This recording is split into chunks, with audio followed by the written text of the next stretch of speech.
Hi. We continue to observe how manipulator Mark is making Laura dependent, not only financially, but also psychologically. The less she believes in herself, the easier it is for him to control her. Gradually, Laura herself stops seeing ways out of the situation. Hey, I've been thinking. You know that course I wanted to take, the one for certification? I really think it could help my career. That online thing again? Laura, seriously. I don't want to sound harsh, but you're not really cut out for that kind of stuff. What do you mean? I've always wanted to improve myself, you know that. I mean, look, you struggle enough with your current job. You constantly tell me how stressed you are. Do you really think you can handle something harder? I know it'll be tough, but I want to try. Try? And fail? Do you really need another failure on your list? Why would you say that? I thought you'd support me. Laura, I'm just being realistic. I don't want to see you waste time and money on something you'll quit halfway through. Let's be honest. You tend to give up when things get difficult. That's not fair. That's not fair. That's not fair. Look, I love you, but sometimes you get these ideas and you live in some fantasy. I just want you to stay grounded. I'm protecting you from disappointment. You should be thankful. Maybe you're right. Maybe I am not good enough for that course. Pause. See, that's my smart girl. Let's just forget about this. Focus on your job. You're doing fine as you are. Don't make your life harder. Mark kisses her forehead while Laura lowers her eyes, completely broken inside. In this scene, Mark uses devaluation, one of the most toxic forms of manipulation. He disguises his criticism as concern, making Laura believe she's incapable of growth or success. This tactic slowly erodes the victim's self-esteem over time.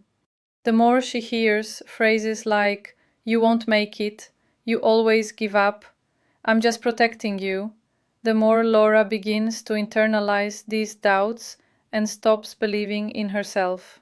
This keeps her emotionally dependent on Mark, as he positions himself as the only safe option in her limited world. He presents himself like a protector, but in reality, he's sabotaging her confidence and ambition, creating control through insecurity. Laura's feelings: self-doubt, insecurity, fear of making mistakes, internal guilt about her desires, a feeling that maybe there's something wrong with me.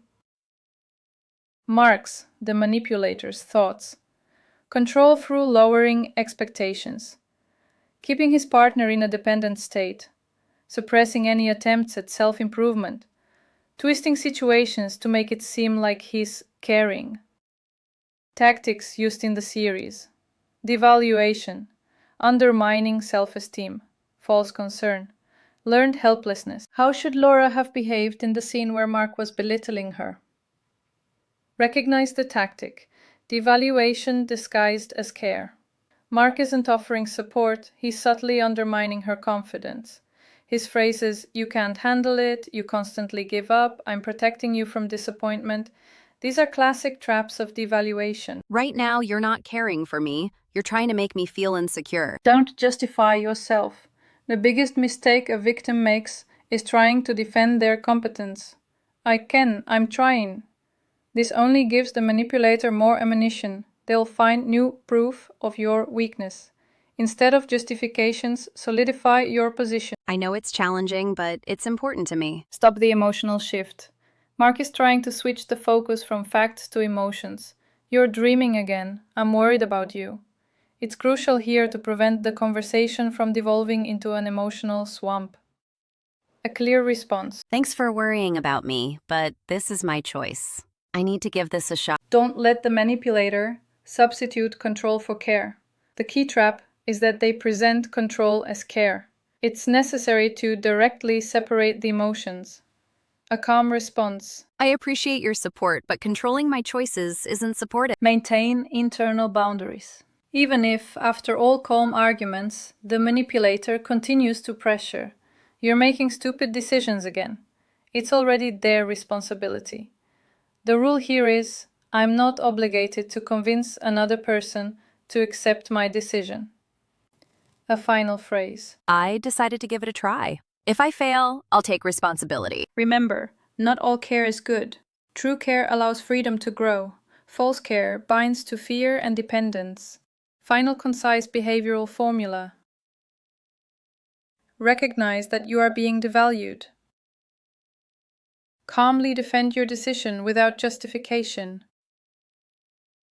Don't get drawn into emotional accusations. Separate care from control. Protect your boundaries with the phrase, I appreciate your opinion, but the final decision is mine.